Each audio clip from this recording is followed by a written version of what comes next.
আর নয় মা, অনেক সহ্য করেছি। আমার সংসারে আপনাকে রাখার আর কোনো জায়গা নেই। বৌমা, আমি কোথায় যাব? এই বাড়িটাই তো আমার শেষ আশ্রয়। মা, তুমি কি বলছো? ঠাম্মাকে এভাবে বের করে দেবে? উনি তো তোমার শাশুড়ি, আমাদের আপনজন। আপনজন? উনি যখন আমাকে দিনের পর দিন কষ্ট দিয়েছেন, তখন উনি কি আমাকে আপন মেয়ে মনে করেছিলেন? যখন আমাকে তুচ্ছ করতেন, গালমন্দ করতেন, তখন কই কই দয়া হলো? আমি জানি আমি অনেক অন্যায় করেছি তোমার সাথে। সময় বদলেছে, আমিও বুঝতে পারছি আমার ভুল। কিন্তু এই শেষ সময় আমাকে যদি তাড়িয়ে দাও, আমি কোথায় আশ্রয় পাবো মা? মা, ঠাম্মা যদি তোমার সঙ্গে অন্যায় করে থাকেন, তার জন্য ঠাম্মাও আজ কষ্ট পাচ্ছেন। তুমি যদি ঠাম্মাকে তাড়িয়ে দাও, তাহলে তো তুমি আর ওনার মধ্যে কোনো পার্থক্য রইল না মা। তুই ছোটর মতোই থাক, বড়দের বিষয়ে নাক গলাতে আসিস না। আমি সত্যি অনুতপ্ত বৌমা, যদি পারো আমাকে মাফ করে দাও। শুধু জীবনের শেষ কটা দিন তোমাদের সঙ্গেই থাকতে দাও। না বুড়ি, আমি আর আপনাকে রাখতে পারবো না। আপনি বেরিয়ে যান, আমাকে শান্তি দিন।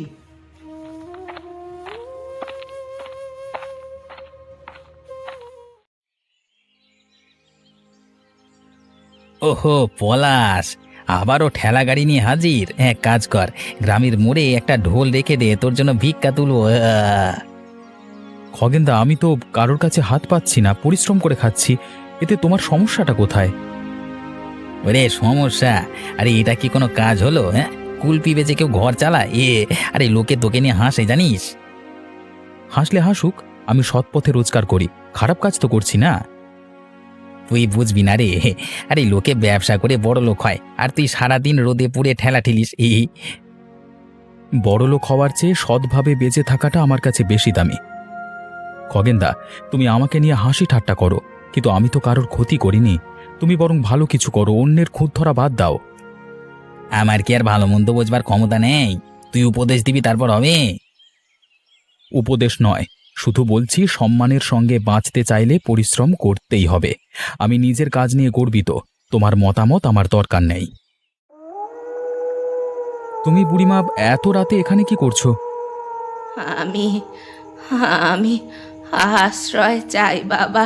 কোথাও যাওয়ার জায়গা নেই, কেউ আমায় থাকতে দিচ্ছে না। তোমার ছেলে বৌমা কোথায়? ছেলের বউ আমায় ঘরে রাখতে চায় না, তাড়িয়ে দিয়েছে। আজ সকাল থেকে কিচ্ছু খাইনি, খুব খিদেও পেয়েছে। কিছু খেতে দিবি? কি বলছো কি তুমি? নিজের মাকে কেউ তাড়িয়ে দেয়? সংসারে যখন মানুষ বোঝা হয়ে যায়, তখন আর মায়া থাকে না বাবা। আমি জানি তুমিও গরিব, তবু তবু যদি একটু ঠাঁই দাও। এসো এসো, আমার ঘর ছোট, খাবার কম, কিন্তু আশ্রয় দেওয়ার জন্য মনটা ছোট নয় আর কি। মানে এসো। আজ কতদিন পর কেউ সত্যি আমায় মমতা দেখালো। অনেক ভালো হবে তোর বাবা। মানুষ মানুষের জন্য। আমি গরিব হতে পারি, কিন্তু মন দিয়ে ভালোবাসা দিতে পারি। তুমি যতদিন খুশি এখানে থাকো।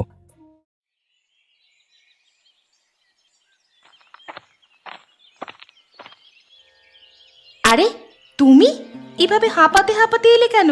কি হয়েছে? লতা, তুমি কি জানো নীলিমা তার বুড়িমাকে বাড়ি থেকে তাড়িয়ে দিয়েছে?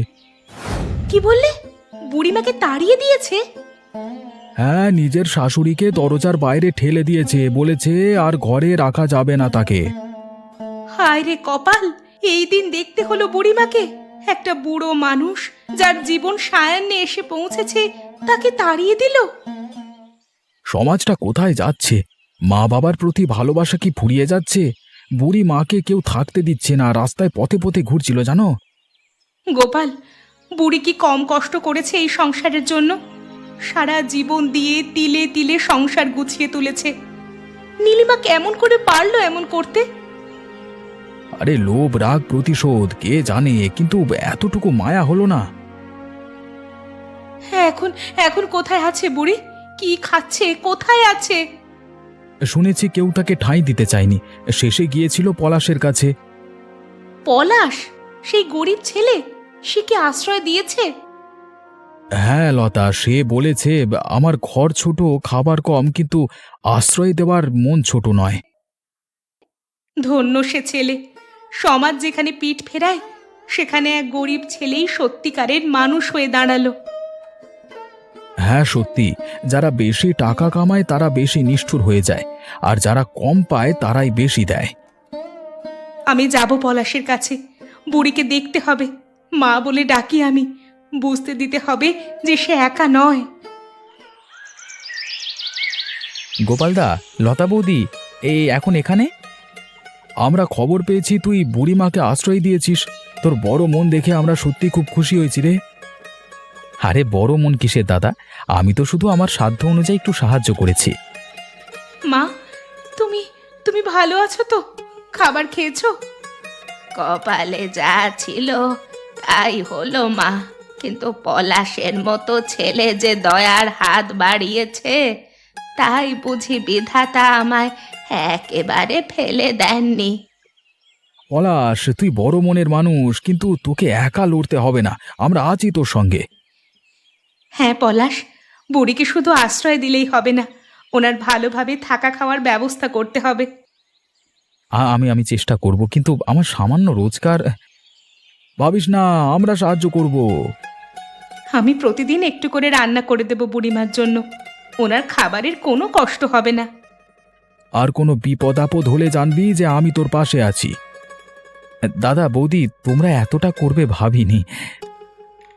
এ তো আমাদের কর্তব্য, বুড়িমা আমাদের সবার মা।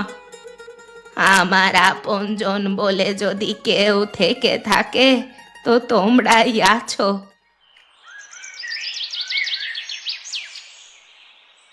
এই শোনো নীলিমা, তুমি একটা দারুণ খবর দিতে এসেছি। কি খবর বলো? আরে ওই পলাশ পলাশ, ওই যে একটা ঠেলা গাড়ি নিয়ে এসে গ্রামে কুলপি বিক্রি করে, আজ না হলে কাল বড় কিছু একটা হয়ে যাবে, তখন দেখবে। কেন, সে আবার কি করলো? কেন, পলাশ তোমার শাশুড়িকে আশ্রয় দিয়েছে জানো না? সে কথা আর বলো না, শুনেছি। ওই বুড়িকে বের করে দিয়েছিলাম, কিন্তু সে গিয়ে ঠাঁই পেল পলাশের ঘরে। আমি ভাবলাম সে পথে পথে ঘুরবে, ওর শিক্ষা হবে। কিন্তু এখন উল্টে পলাশকে সবাই মহান বলছে, তাই না? হ্যাঁ। ঠিক এইখানেই আমি খেলাটা জমাবো। কি করবে? আরে পলাশের রোজগারটাই বন্ধ করে দেব। আরে গ্রামের রটিয়ে দেব যে ওর কুলফি খেয়ে লোকে অসুস্থ হয়ে পড়ছে, আর এই কাজ করতে সাহায্য করবে আমাদের মোড়ল অবিনাশ। অবিনাশ মোড়ল? সে কেন আমাদের কথা শুনবে? মোড়ল মশাই চাইলে পলাশের ব্যবসা একদিনই বন্ধ করে দিতে পারবো, বুঝলে? তোমার কি মনে হয় সে এমনি এমনি রাজি হবে? আরে আমি ওকে বুঝিয়ে বলবো, পলাশ গরিব হলেও ধীরে ধীরে লোকে ওর পেছনে দাঁড়াচ্ছে। একদিন যদি গ্রামের মানুষ পলাশের কথা শুনতে শুরু করে, তাহলে মোড়ল অবিনাশের ক্ষমতা কমে যাবে। আর এটা বুঝতে পারলে অবিনাশবাবু নিজেই তো পলাশকে থামাতে চাইবে, তাই না? কিন্তু সবাই জানে পলাশ ভালো ছেলে, গ্রামের মানুষ কি বিশ্বাস করবে যে ওর কুলফিকে অসুস্থ হয়েছে? আরে আমি আছি তো, বিশ্বাস করো আমার কথা। দু একজনকে টাকা দিয়ে বলে দেবো, ওরা বলবে ওদের পেট খারাপ হয়েছে, ব্যাস, বাকিরা নিজেরাই ভয় পেয়ে যাবি। হুম হুম, দারুণ পরিকল্পনা তো। ঠিক বলেছ, পলাশকে যত তাড়াতাড়ি পারি মাটিতে নামিয়ে আনতে হবে। দেখি মোড়ল অবিনাশের সঙ্গে কালকেই দেখা করতে পারি কি না।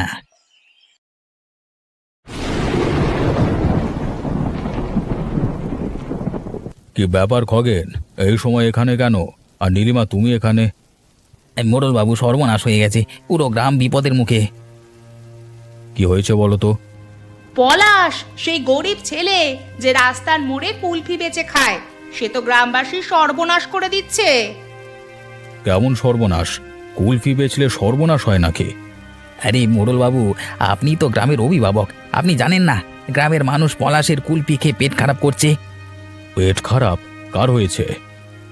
অনেকেরই হয়েছে মোড়ল বাবু, আমি নিজে 2-3 জনকে দেখেছি যাদের পেটে ব্যথা হচ্ছে, বমি হচ্ছে। আপনি একটু খোঁজ নিয়ে দেখুন না, গত কয়েকদিন ধরে অনেকেই শরীর খারাপের অভিযোগ করছে, আর সবাই পলাশের ওই নোংরা ঠেলা থেকে কুলফি কিনছে। হ্যাঁ, যদি সত্যি হয় তাহলে তো এটা গুরুতর ব্যাপার। গুরুতরই তো মোড়ল বাবু। গ্রামে যদি বড় কোনো অসুখ ছড়িয়ে পড়ে তার দায় কি আপনার ওপর আসবে না? গ্রামের শান্তি বজায় রাখা তো আপনার দায়িত্ব। আমি বলছি, আপনি যদি এখনই ব্যবস্থা না নেন তাহলে গ্রামের অবস্থা খুব খারাপ হবে। ঠিকই বলেছ। ঠিক আছে, আমি এটা নিয়ে ভাববো, কিন্তু সরাসরি কুলপি বিক্রি বন্ধ করে দিতে পারবো না। আগে ব্যাপারটা যাচাই করতে হবে। মোড়ল মশাই, আপনি বুঝছেন না, এত দেরি করলে গ্রামে মহামারী ছড়িয়ে পড়বে। আমাদের কথা শুনুন, এখনই পলাশের ঠেলা উঠিয়ে দিন। ঠিক তাই, গ্রামের সবাই তো আপনাকে মানে।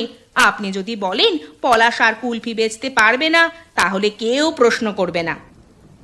আচ্ছা, আমি কালকে গ্রামের সবাইকে ডাকবো, তারপর সিদ্ধান্ত নেব। আর সেটাই তো চাই।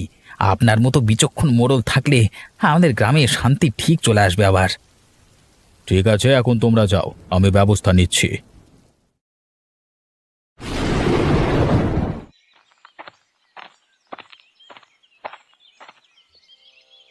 পলাশ, তোমার খবর পেয়েছি, তোর সঙ্গে কিছু কথা আছে।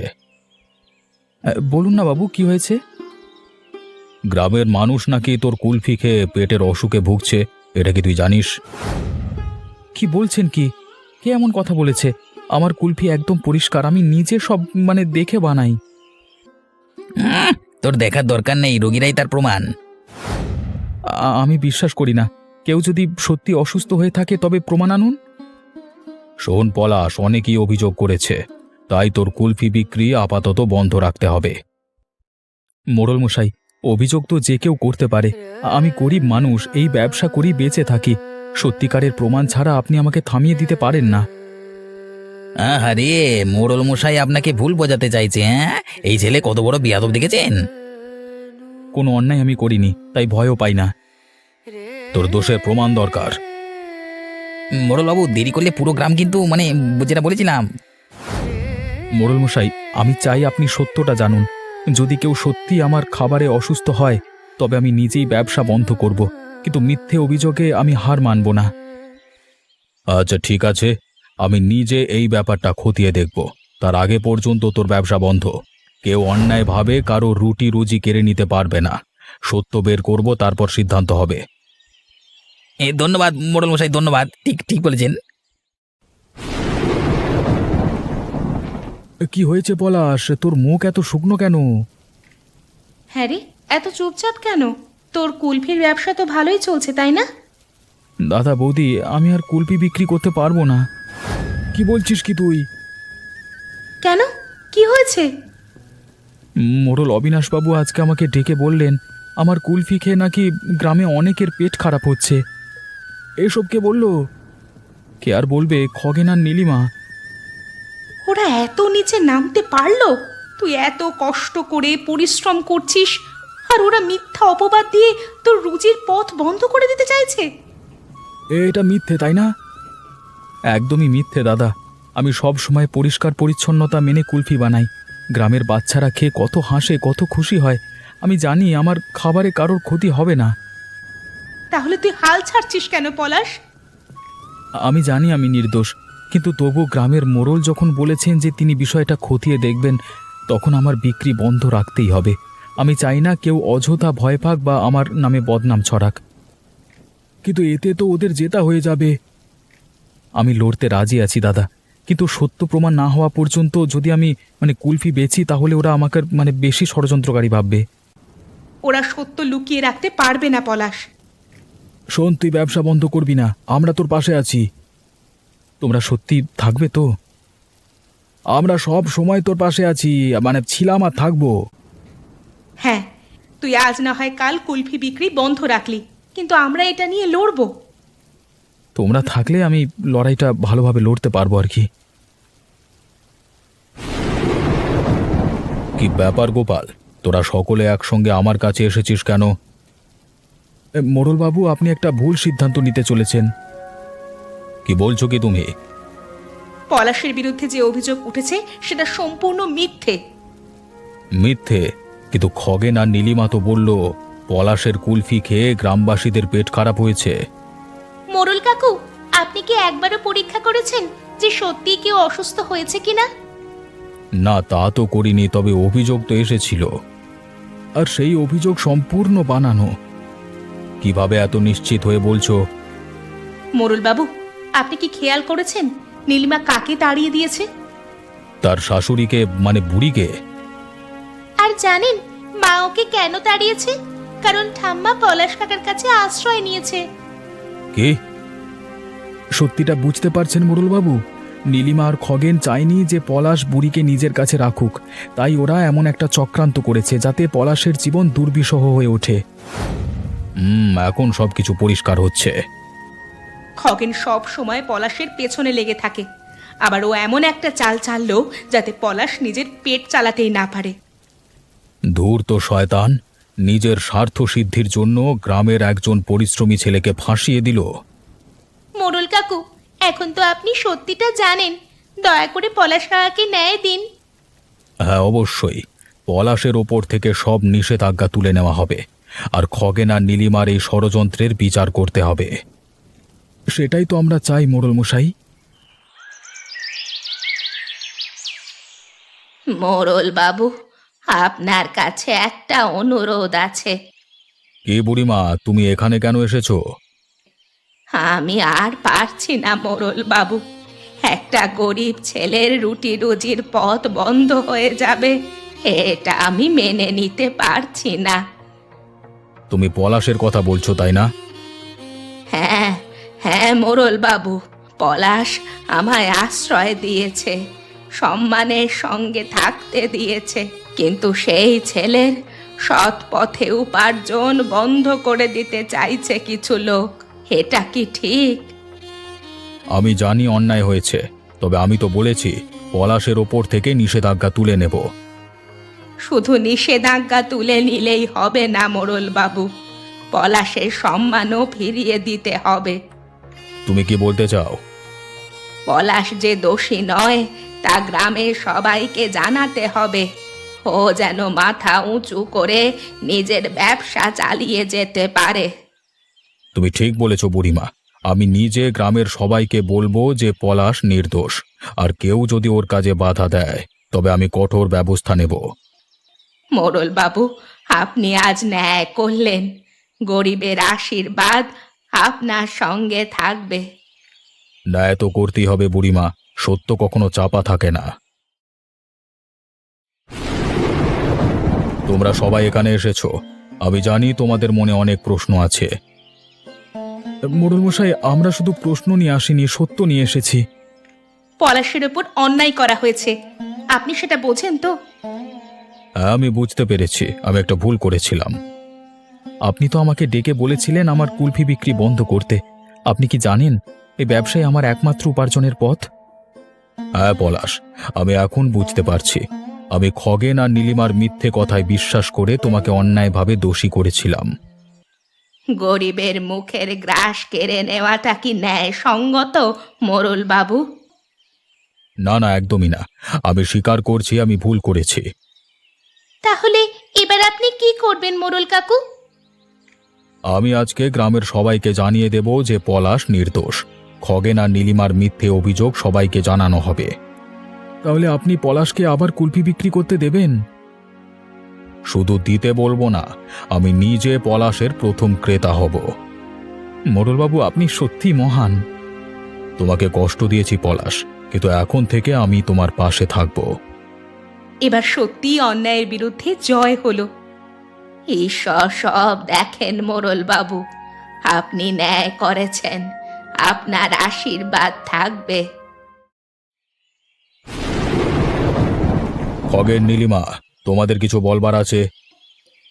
এই মোড়লবাবু, আমরা তো কিছুই করিনি। হ্যাঁ মোড়ল বাবু, আপনার ভুল হচ্ছে। ভুল ভুল? পলাশকে ফাঁসিয়ে দিতে চেয়েছিলে, বুড়িকে তাড়িয়ে দিয়েছিলে, আর এখন বলছো কিছু করনি? গ্রামের সবার সামনে মিথ্যা বলে একেবারে নির্লজ্জের মতো দাঁড়িয়ে আছো। গরিবের আশ্রয়দাতার পেটে লাথি মারতে তোদের লজ্জা হলো না? যথেষ্ট হয়েছে। আমি নিজের ভুল বুঝতে পেরেছি, কিন্তু তোমাদের ষড়যন্ত্র ক্ষমা হয় না। মোড়লবাবু, আমাদের মাফ করে দিন। আমরা আর কখনো ভুল করব না। না, তোমাদের শাস্তি হবেই। গ্রামের সামনে মিথ্যে বলা, একজন পরিশ্রমী মানুষের জীবন ধ্বংস করবার চেষ্টা আর বয়স্ক মানুষের প্রতি অন্যায়, এসবের জন্য শাস্তি হবেই। হ্যাঁ মোরুল কাকু, শাস্তি না হলে ওরা আবার এমন করবে। খগেন, তুই আগামী 1 মাস গ্রামের সব দরিদ্র পরিবারকে নিজের খরচে খাবার দিবি। আর নীলিমা, তুমি বুড়ির কাছে গিয়ে ক্ষমা চাইবে, ওর যত্ন নেবে। হ্যাঁ মোড়ল বাবু। আমি আমি ক্ষমা চাইছি বুড়িমা। ক্ষমা চাইলে সব ভুলের মাপ হয় না, কিন্তু আমি চাই আমাদের গ্রাম ভালো থাকুক। যদি আবার কেউ গ্রামে এমন অন্যায় করবার চেষ্টা করে, আমি কঠোর ব্যবস্থা নেব। মোড়ল বাবু ঠিক কথা বলেছেন।